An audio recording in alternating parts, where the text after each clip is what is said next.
April 2nd, 2025.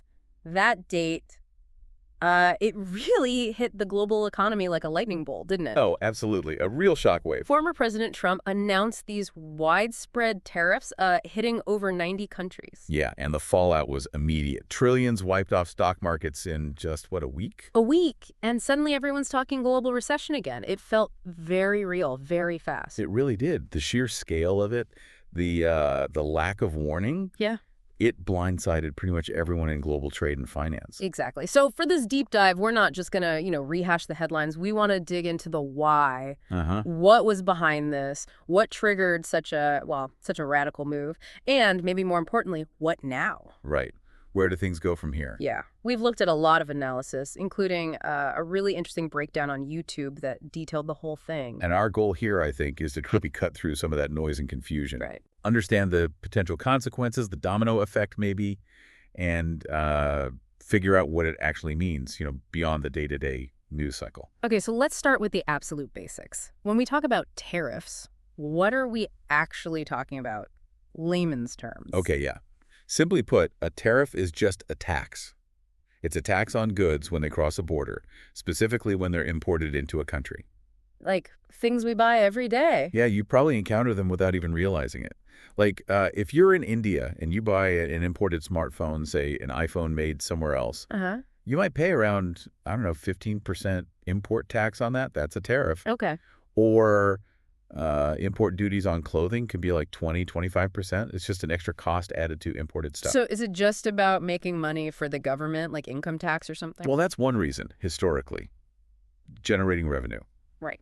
But maybe the bigger reason, especially these days, is about protecting local industries. How does that work? Well, if you make imported goods more expensive by taxing them, the idea is that people will be more likely to buy stuff made in their own country instead. Ah, okay. So it gives local businesses a bit of an edge. Exactly. A competitive advantage, at least in their home market. That sounds kind of good. Supporting local jobs, local businesses. But is it always a good thing? Does it always work out? Not necessarily, no. It's a tool, right? And it can be used well strategically, but it's not some magic bullet. There are examples where it's worked, like South Korea back in the 80s and 90s. They used tariffs on rice imports, but in a really specific way. How so? Well, their rice farmers weren't as efficient then, compared to the U.S. or Southeast Asia. So South Korea put these limited tariffs on rice. Limit how? Basically, you could import some rice relatively cheaply, but above a certain amount, the tariffs got really, really high. Ah. It gave their farmers breathing room, time to modernize, get competitive, without completely killing imports. And then later, they phased them out. It was very deliberate. Okay, that makes sense. Like a temporary shield. Right. But what happens when tariffs are just, slapped on everywhere, maybe without that kind of careful planning? Right. That's where you get into risky territory. Yeah. The danger of trade disputes escalating, maybe even into a full trade war. Trade war. Okay. Yeah. I mean, imagine India exports a lot of pharmaceuticals, medicines to South Korea. Okay. And people in South Korea rely on these cheaper Indian drugs. Then, boom, South Korea suddenly puts a 100% tariff on all Indian pharma. Says they want to boost their own drug companies. India wouldn't be happy. Not at all. Yeah. Especially if South Korea is a big market. It hurts Indian businesses badly. Right. So the affected country often doesn't just sit there and take it. They might retaliate. They might put their own tariffs on goods coming from South Korea. Tit for tat. Exactly. That's the cycle. That's your trade war starting. And the key thing to avoid that is, well, talking, negotiation, communication. Yeah. Countries usually try to work things out, find compromises. Which brings us back to April 2nd. The analysis we saw really emphasized that this was unilateral, wasn't it? Just announced. Very much so. Tariffs hitting over 90 countries, pretty much out of the blue, no real prior discussion with those partners. And the tone was quite assertive, something about tough love. Yeah, maybe they need some tough love, but they'll realize they've been taking advantage of us. That kind of rhetoric. It's a big departure from how international trade diplomacy usually works. Right. So it's maybe less surprising then that countries reacted badly and started hitting back with their own tariffs. Exactly. And Trump's main reason, the justification he gave, was about reducing the U.S. trade deficit. He called it Liberation Day, didn't he? He did, yeah. Portraying it as freeing the U.S. economy somehow. Okay, so this trade deficit idea, the video we watched used the U.S.-China example. Can you explain that simply? Sure. It's pretty straightforward, actually. If the U.S. sells, say, $1 billion worth of stuff to China. Right. Exports. But China sells $2 billion worth of stuff to the U.S. Then the U.S. has imported more than it exported to China. The difference, that $1 billion, is the U.S. trade deficit with China. Okay, got it. More imports than exports. Exactly. Now, the crucial thing here is a trade deficit isn't automatically a bad thing. No. Especially not for a big economy like the U.S. that attracts a lot of foreign investment. Money flows in other ways, you see. Unless maybe you become dangerously dependent on another country for really critical stuff, a deficit itself doesn't mean your economy is weak. But the analysis suggested Trump framed it as, like, a huge crisis, a national emergency. Precisely. He actually invoked emergency powers to push these tariffs through. Really? Yeah. Arguing the trade deficit was a threat to national security, the American way of life. And that move, using the Emergency Act like that, it really raised alarm bells for a lot of legal and economic experts. Why is that? Concerns about overreach, Yeah. stretching presidential power, what it might mean for democratic checks and balances down the line. Right. So what were the actual tariffs? The video showed a whole list. Was it just random numbers? Well, there was a baseline, it seemed. At least 10% on almost all goods coming into the U.S. Even from countries the U.S. sells more to. Yeah, even applied to countries where the U.S. has a trade surplus, which is odd. Definitely. And despite that, Trump called them reciprocal tariffs, sort of implying other countries were already doing this to the U.S., and this is just leveling the field. But is that what reciprocal usually means? Not really in this context. Usually, reciprocal tariffs are a direct response to existing tariffs someone else has, not based on a trade deficit calculation. It's conflating two different things. Okay. And the video listed some specifics, right? Cambodia was like 49%, Vietnam 46%, EU 20%, Taiwan 32%, South Korea 25%, India 26%, Israel 17%. It was all over the place. And U.S.-China was huge. Astronomical. Yeah. The analysis said the tit for tat had pushed tariffs between the U.S. and China up to 1,125% on both sides. 1,100%. I mean, how can anything even be traded at that point? It basically stops trade in its tracks for those goods. No. And the way they even calculated the initial percentages was, well, flawed doesn't quite cover it. Flawed how? What was the formula? Okay, get this. The formula used was take the U.S. trade deficit with a specific country, divide it by the total value of U.S. imports from that country, Okay. and then divide that result by 2. Right. And that number was the new tariff. Not quite. Trump then claimed, incorrectly, that the result of the first division, deficit imports, was the tariff that country already had on U.S. goods, which is just wrong. So using the China numbers. Right. $295 billion deficit divided by roughly $440 billion imports. That's about 67%. Trump presented that 67% as if it was China's existing tariff on the U.S., which it wasn't. And then he imposed a 34% tariff, which is half of that miscalculated number. Wow. That's fundamentally misunderstanding the numbers, isn't it? Completely. The video used an analogy like trying to guess the price of a car based on the number of houses in Florida divided by 2. It just doesn't connect logically. Okay, that analogy helps. It sounds totally arbitrary. And then there was that really weird one, tariffs on penguins. Was that real? Slight chuckle. Yeah, that was bizarre.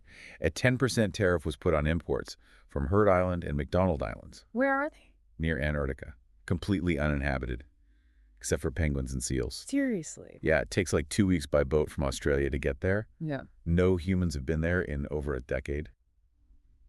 The video joked maybe they thought it was McDonald's, the restaurant chain. Chuckles. Okay, that really highlights how maybe haphazard some of this was. It certainly suggests a lack of detailed review, let's say. So, okay, tariffs are imposed, calculations are weird. Yeah. What was the immediate impact on actual businesses, the ones exporting to the U.S.? It must have been huge. Absolutely devastating for many. The U.S. is, a massive consumer market. Right. Countless businesses worldwide depend on selling there. Suddenly, the cost of getting their goods into the U.S. shoots up. It throws all their planning, their operations into chaos. And the retaliation started pretty quickly. Very quickly. As you'd expect. China, the EU, Canada, they all announced their own retaliatory tariffs on American goods. And interestingly, the analysis pointed out these weren't random either. They often seem strategically targeted. Targeted how? Aimed at sectors and regions in the U.S. where Trump's political support is strongest. Like hitting his voter base to create pressure back home. Exactly that logic. Yeah. So China went after, say, American corn farmers and car manufacturers. Okay. Canada targeted things like poultry farms, air conditioner makers. Europe hit steel mills, slaughterhouses. It's about causing economic pain for the people who theoretically support the leader imposing the original tariffs. That's quite a direct tactic. And it creates a double hit, doesn't it? It hurts the businesses in other countries. Right. But it also means American consumers end up paying more, right, for the imported stuff, or even for American products if they use imported parts. Precisely. It's a double-edged sword. Yeah. The video used the Mr. Beast chocolate example. Oh, yeah. Even if the chocolate bar is made in the U.S., the cocoa beans often come from overseas, like West Africa. Right. If tariffs make those imported beans much more expensive, it might actually become cheaper for Mr. Beast to just make the chocolate outside the U.S. Which is the opposite of the intended effect of protecting U.S. jobs. Exactly. It undermines the whole stated goal. Yeah. So for you, the listener, the bottom line could be higher prices on everything from your phone to your food if these tariffs become long-term. It really feels like we've seen this movie before, historically speaking. The video mentions some parallels with past U.S. tariffs. Yes, and history offers some pretty sobering lessons here. It's not the first time the U.S. has gone down this road. Like when? Well, the video mentioned the very first Tariff Act in 1789, which was pretty modest, like 5%. Okay. But then you had the McKinley Tariff in 1890. That ramped things up dramatically. Almost 50% taxes on over 1,500 different goods. Wow, 50%. Yeah. And apparently, Trump has expressed admiration for President McKinley, who signed that tariff. Interesting. What happened after that tariff? Well, the critical thing is, it was followed by a major economic depression in the U.S. in 1893. Unemployment hit something like 25%. 25%. That's staggering. It really is. It shows the potential scale of the downside when you erect massive trade barriers. So what happened then? Did they keep the tariffs? Eventually, no. After 1910, the Democrats gained power, and they generally favored lower tariffs. They cut them, and that period saw pretty decent economic growth. Okay. But then in the 1920s, the pendulum swung back. Republicans returned, tariffs went up again, supposedly to protect farmers and industries. And that led to? That led to the big one, the Smoot-Hawley Tariff Act of 1930. Right, I heard of that one. Yeah, tariffs over 20% across almost every sector. And the result was, frankly, catastrophic. How so? Other countries retaliated fiercely. Global trade just collapsed. It fell by about 66% between 1929 and 1934. 66%. Wow. And most economists agree it massively worsened the Great Depression. The video pointed out the U.S. economy didn't really start recovering until WWII forced factories back into high gear. So the historical lesson seems pretty clear. Broad, high tariffs often lead to retaliation, trade collapse, and economic hardship. That's certainly what history suggests. And it's ironic, isn't it? Because after World War II, the U.S. completely changed tack. How do you mean? The U.S. became the world's biggest champion of free trade. It led the creation of global institutions like the World Trade Organization, the WTO. Right. And the whole point of the WTO, its core mission, as the video quoted, is literally the reduction of tariffs and other barriers to trade. The U.S. built that system. And now Trump's actions seem to be dismantling it, or at least undermining it significantly. Exactly. It's a major reversal of decades of American foreign economic policy. That kind of reversal must be causing huge anxiety internationally. The video mentions Singapore's prime minister. Yes, his comments were pretty stark. He drew a direct line from the trade tensions now back to the trade wars of the 1930s. The ones that preceded World War II. Precisely. He explicitly made that connection, warning that those 1930s trade wars escalated into actual armed conflict. That's a heavy warning. It is. He talked about the danger of weakening global institutions, eroding international norms, countries acting purely out of narrow self-interest, maybe using force or pressure. It paints a picture of a much more unstable, unpredictable world. And these tariff actions definitely feed into that sense of global uncertainty. And just when it seemed like maximum chaos, the video mentioned things shifted again, a sudden reversal or partial reversal. Yeah, talk about whiplash. April 9th, barely a week after the big announcement, news comes out that Trump's pausing the tariffs for 90 days. Pausing them for everyone. Almost everyone, except China. The pause applied to the other 90-plus countries, and the rate was dropped to a flat 10% for that period. But the China tariff stayed high. That's right. The increased tariffs on China remained. Trump's quote was something like, "I did 90 days for the people, and I did retaliate China." For the people. Okay, but that quick reversal after all the market turmoil and global anger, It just adds another layer of confusion, doesn't it? Absolutely. Yeah. Businesses hate uncertainty more than anything.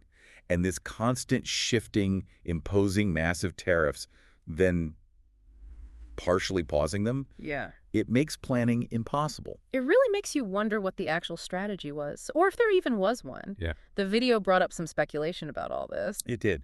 One theory floated was about potential stock market manipulation, How so? pointing to a Trump tweet just before the pause was announced, saying something like it was a good time to invest. Ah. And then when the pause was announced, the market did jump. So, it raises questions about who knew what when. Right. Though proving something like that, especially involving a former president, is incredibly difficult, I imagine. Extremely difficult. Issues of accountability are complex there. And the video also mentioned two main theories trying to explain the why behind the whole chaotic episode. Yeah, basically two schools of thought emerged. One was essentially incompetence, meaning maybe they just miscalculated badly, didn't expect such a strong global backlash, didn't anticipate the negative impact on the U.S. economy itself, and had to backtrack quickly. Okay, that's one theory. What was the other? The other was more strategic, the 4D chess theory, some call it. 4D chess. Yeah, the idea that maybe the initial super broad tariffs hitting everyone were just a tactic. A tactic for what? To put maximum pressure on all U.S. trading partners initially, but with the real ultimate goal of isolating China. So hit everyone, then make deals with everyone except China, leaving China singled out. That's the theory. Hmm. Kind of a shock and awe approach to then pivot towards focusing solely on China. But even if that was the plan, that initial phase caused so much disruption everywhere else. Does the potential gain against China outweigh all that collateral damage? That's the huge question, isn't it? Regardless of whether it was incompetence or some grand, complex strategy. Yeah. The result on the ground was massive disruption, massive uncertainty for global businesses. The video ended with that analogy. The house and the cockroach? Yeah. It's like burning down the whole house just to kill one cockroach. And even if you get the cockroach, you still burn down the house. It seems like a fundamentally flawed approach, whatever the intention was. Okay, so let's try to pull this together.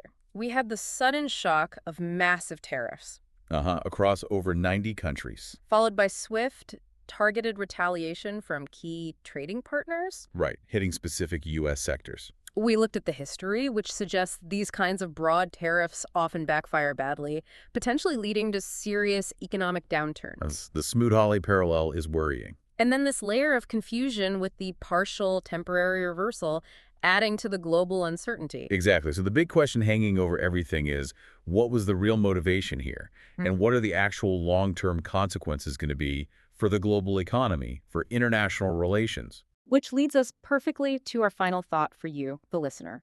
Thinking about those historical examples, the Great Depression link, the way the global economy is so interconnected today, what do you see as the biggest long-term risks if this becomes the new normal for trade policy? Is it economic? Is it political?